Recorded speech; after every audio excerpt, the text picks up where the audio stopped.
Well, hello, my friends, and welcome back to another episode of Legacy Farmer, the podcast. This is your host, JC Young, and today's topic of discussion is this: understanding worldview. Now, guys, today's topic and discussion is going to be a pretty critical one because, and especially for all of the younger listeners we have that tune into this show every single week, because worldview is something that is going to really dictate how you react, how you react to situations in your life. And, we talk about worldview a lot inside of Legacy Farmer. We have several trainings on it because, again, it's just that important to how we make decisions in our life, but more importantly, how we react to situations and how we strategically game plan, what we're going to do in our personal life and our business life as well. Now, the reason I'm bringing this up today is because inside of Legacy Farmer, we focus heavily on, just business organization, structure, and everything. Because once we have business organization and structure in place, that leads to clean numbers across the board. We handle bookkeeping for our higher level clients. We're basically tackling the two most stressful times of the year for farmers and ranchers, which is renewal time at the bank and then tax season. Right. So we are streamlining the renewal season with the bank with Farmer Metrics that is literally exposing every single thing and every single question that your bank would ever want to know. And with that, we have several members. Every time a new one comes in, we're going back, renegotiating interest rates, literally saving $50,000 to $100,000 a year for some of our members in interest, like literally within the first 30 days because of this software. And just the numbers and the simplicity of it and everything that it brings. But then we also brought on a full-time bookkeeper because once we have entity structure and design set up and everything is set up there correctly, then we bring in a bookkeeper and now we have clean numbers across the board. Man, are we just streamlining everything with streamlined tax season as well. So the reason that I want to talk about worldview today is because one of our members came in and one of the first trainings they went through was just around entity structure and design because a majority of farmers and ranchers today, guys, don't sugarcoat it. A majority of them, it's a shit show with how they run their operations, right? They have one bank account. They may not even have an LLC set up, but they have one bank account. They're running 5 different sources of income through that one bank account. Let's say you have a farm, you have a cattle operation. Let's say you have a custom operation. Maybe you sell seed or a product on the side too. And a lot of them are just running those things through one single account. And it's a shit show. You cannot keep track of anything. You don't know which one is profitable, not profitable.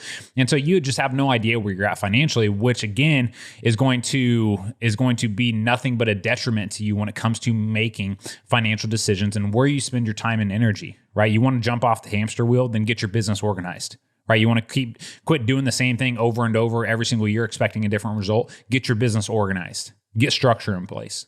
Okay. Now, here are some of the things that'll happen here, though, is because this member came onto our community boardroom call, and they took what we do inside of Legacy Farmer with as far as entity structure and how we explain things and how we run our businesses and everything there, and they took that to their accountant.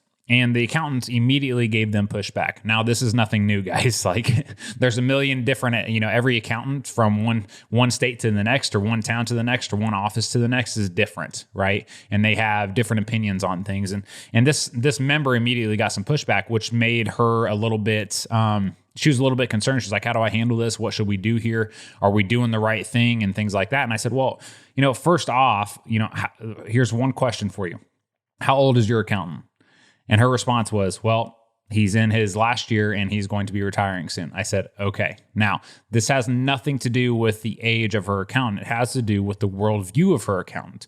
And we develop our worldview, guys, over years and years and years of experience. Your worldview is how you see the world through your eyes. Okay. Now, the reason I'm bringing this up is because you have to understand that you have your own worldview. But how I talked about, understanding worldview is really going to impact our ability to make sound financial decisions, and it's going to involve strategic planning and how we handle conversations, and most importantly, how we react to situations. You also have to understand other people's worldview.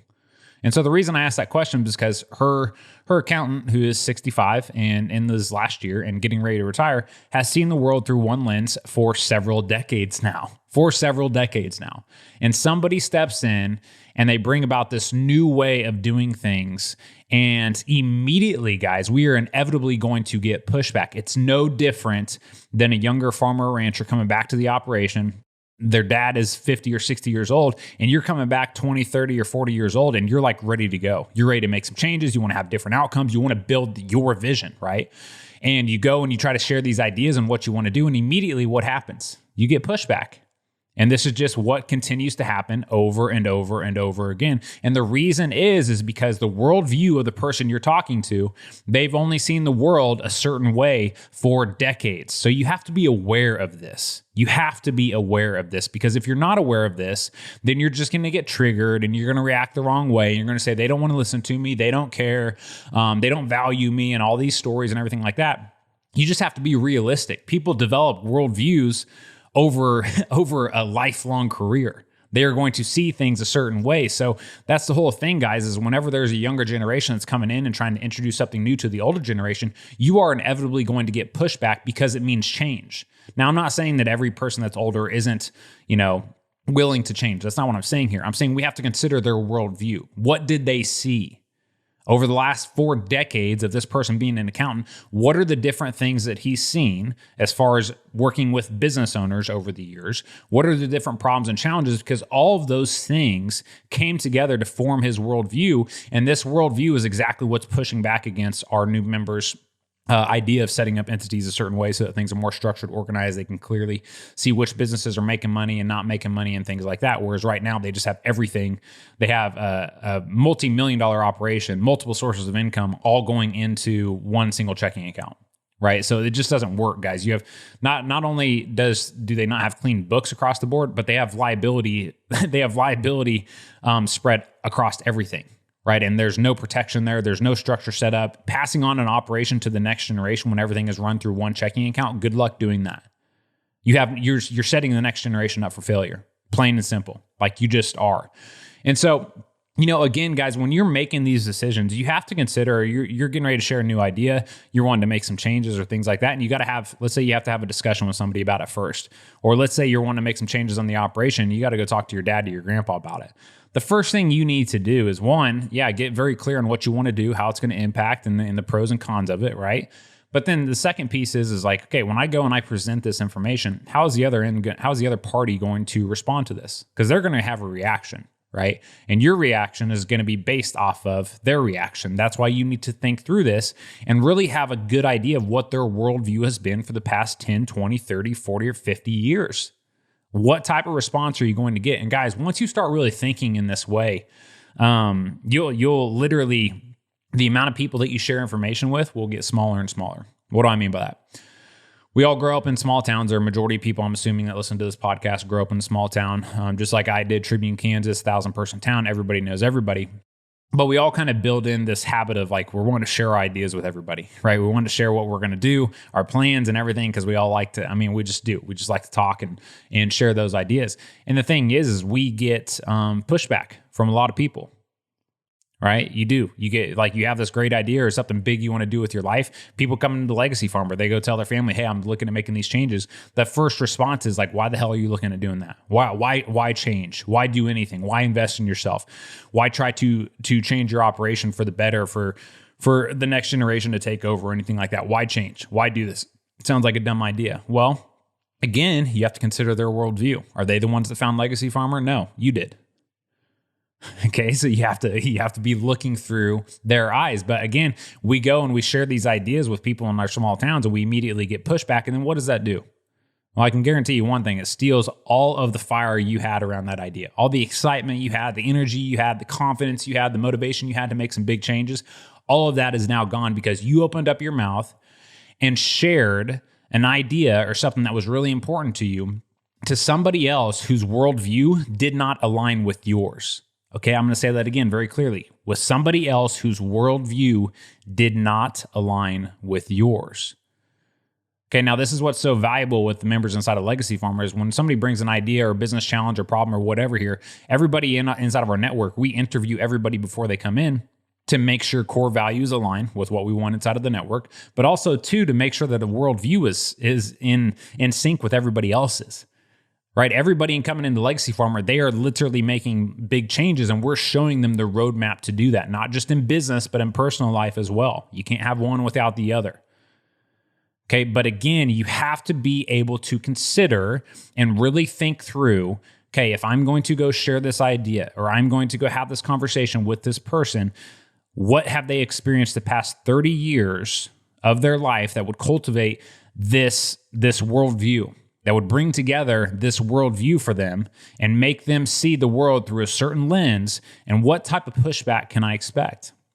And that's what we talked about with this member on the call when she's talking to her accountant, is you have to consider those things. And after we walked through that step by step, it all made a little bit more sense, right? And so you got to get people, you got to find people in your world whose worldview aligns with yours. For example, the bank that I work with and the banker that I work with, their worldview aligns with mine. The accountant that I work with, their worldview aligns with mine. My team that I work with, their worldview aligns with mine. The mentors that I work with, their worldview aligns with mine. The friends that I have, and I'm talking real friends, their worldview aligns with mine.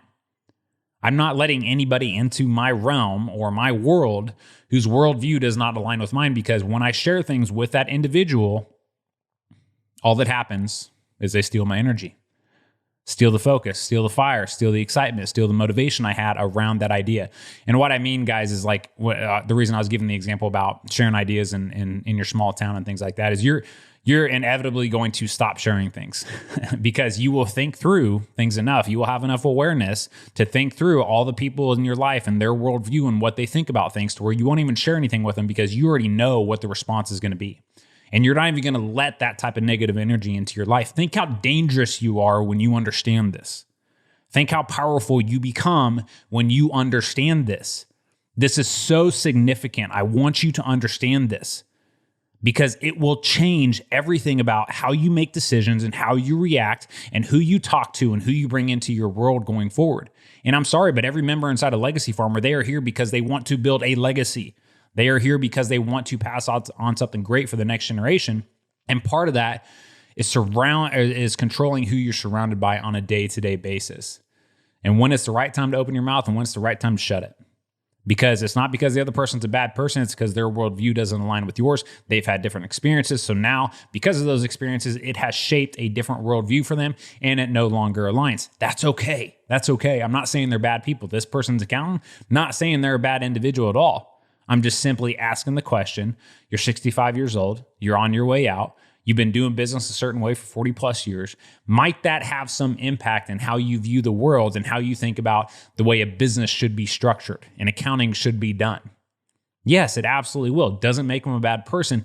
Just means that we have to be more prepared when we're stepping into that conversation on the type of pushback that we will ultimately get. And at the end of the day, guys, you're the business owner. Your accountant, they work for you. Your banker, they work for you.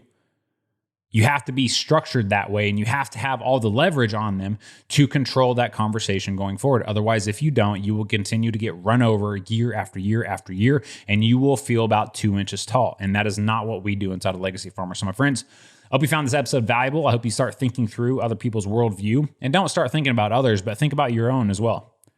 And think about your own worldview and where you're at and where you want to go. And then ultimately, are the people you're surrounded with going to help you make those things happen? And the reality is, for most of you, it's not. That's why Legacy Farmer is a really powerful network for our members. So again, my friends, I hope you found this episode valuable, and we will catch you on the next one.